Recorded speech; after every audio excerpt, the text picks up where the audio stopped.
So here's another week in my plug life. I've come across a bunch of articles, but I just want to mention a few of them that are really stand out for me. Now, I found some stuff about Tesla, of course, and there's some stuff here about Canada that I thought was good too.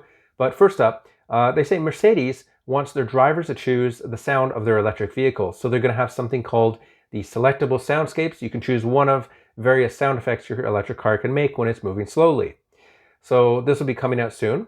And also coming out soon, GMC is going to be making their electric Hummer. Now, this is going to be in production in late 2021. Maybe we'll see some in 2022. But the plant that they just changed over in order to do this, they just renamed to Factory Zero, as in zero emissions maybe. Karma is looking to unveil in late 2021 as well a GSE-6, which is their $80,000 electric car. So it'll be another electric car we'll probably see in the market pretty soon too. Now thinking of Canada, there's a company, Automotive Parts Manufacturers Association, which is APMA. They just announced the first all-Canadian zero emissions vehicle designed and built here. So what they had is they had a project called Project Arrow, as in the Avro Arrow maybe, in which they had a bunch of different places submit a virtual tour and design of their electric vehicle. And then they chose the best one of the list. And the winner was Carleton University School of Industrial Design in Ottawa. So now they're going to get together and make sure it's crash-worthy and all that kind of stuff, and then actually have production here in Canada of an electric car. But they're not the only ones doing something like this. Another company, Foxconn, which is a Taiwanese company specialized in making iPhones, late last week, they announced an electric skateboard to be produced in Canada. Now, the electric skateboard is basically the battery, the wheels, and the motors, and then a company can buy this and put whatever frame they want on top of it. So that takes away the research and development into that part of the electric car, which is pretty much the most important part and the most difficult part. So more companies can get an electric vehicle started by having that and then researching their own version later.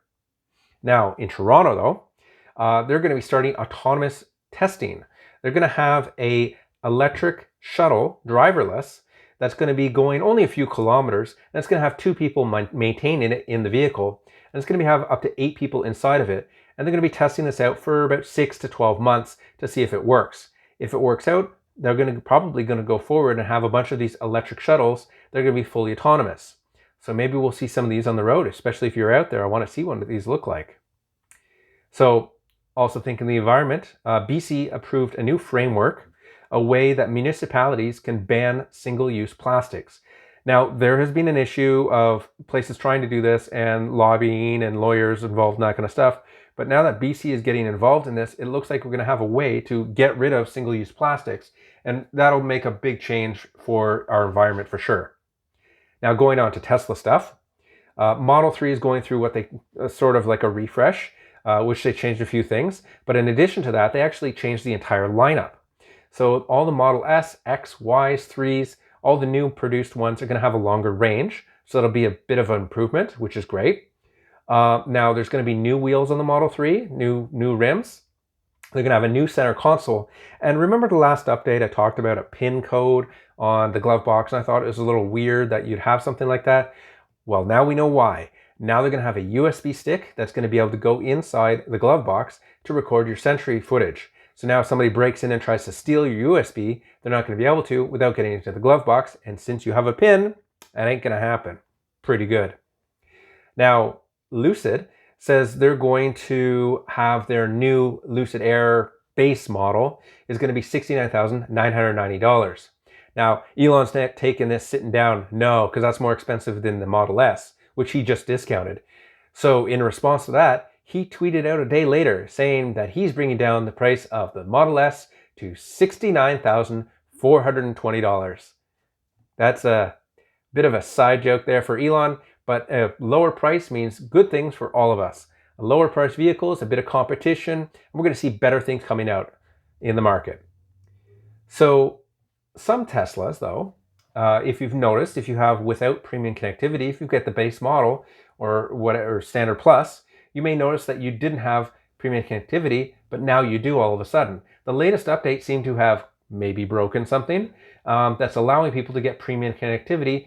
Don't know for how long and don't know why. Maybe passed out in the future. But if you're not too sure if you have it or not, just click on your screen and change over to satellite maps if it's there, or try playing something on the radio while you're not in Wi-Fi range, and maybe you have access to it and you can listen to whatever you want for a period of time again. And lastly, the thing I've been waiting to talk about, Autopilot, full self-driving update. Now, on Tuesday, Elon mentioned that they're going to be having an update to allow new functionality. So his tweet said, limited FSD beta releasing Tuesday, as promised. This will be limited to a small number of people who are expert and careful drivers. Now, to break this down, FSD, in my opinion, is almost there. We can go through street signs and stop signs and all that kind of stuff, but it can't take corners. If he adds corners, then this is pretty much FSD. So all he has to do is release that. Now, on the side note, there's a few other things that may be released in this all bundled together, which we will see. He was mentioning that he's doing a 3D rewrite of the system in order to see objects in a 3D landscape. Currently, up to this point, it's been using 2D images, and not in a very good way in order to make a 3D landscape. It's basically looking at one picture and trying to figure out what it sees in that one picture without looking at the picture before or after. So if you were to see half of a car, you might not think it's a car. Maybe you got a bad angle or something, and that's the limitation the cars have up to this point. But with this rewrite, it's going to be able to take a series of images so it can track a vehicle going past you or what have you in order to get a better understanding of 3D scape of the world around it. Now, this was hinted back a while ago when they talked about Autonomy Day. They mentioned, because people say, why aren't you using LiDAR? And LiDAR can get a 3D image very well in certain situations, but they said we can do the same thing with vision. And they showed a car driving through some streets and picking up objects in a 3D landscape using just those images. If this manages to work out the way they say, and everything is perfect and we're able to do this, you just got rid of LiDAR. And Elon's always been against LiDAR. For him to say, you guys spent all this money on all these cars, all this time on LiDAR, and it's totally garbage, that would be really amazing to see. And hopefully people then have realized that they can save a lot of money, and at the end customer, we're not spending as much money to buy a vehicle that has functionality that's really all not that useful for us.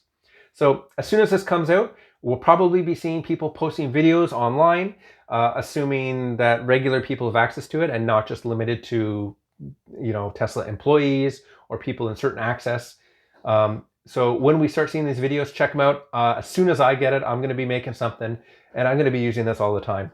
So hopefully I'll see you on that video, because that's the one I'm really looking forward to doing. See you next time.